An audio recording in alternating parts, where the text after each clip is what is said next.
Katika biashara nyingine tunaangalia kuvutia katika hii port ya Lamu ni biashara ya magari.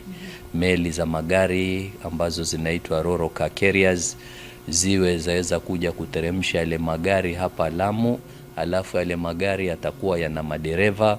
Hopefully pengine katika hiyo kurecruit wa madereva wataangaliwa pia watoto wakihapa wakilamu wenye experience na driving license. Na pia nataka kumhakikishia kuwa ofisi yangu iko wazi, kukiwa na mambo yote ambayo anataka usaidizi, anataka tushirikiane, mimi niko tayari kushirikiana na yeye ili kuboresha bandari yetu ya Lamu kwa manufaa ya watu wa Lamu na Kenya kwa jumla.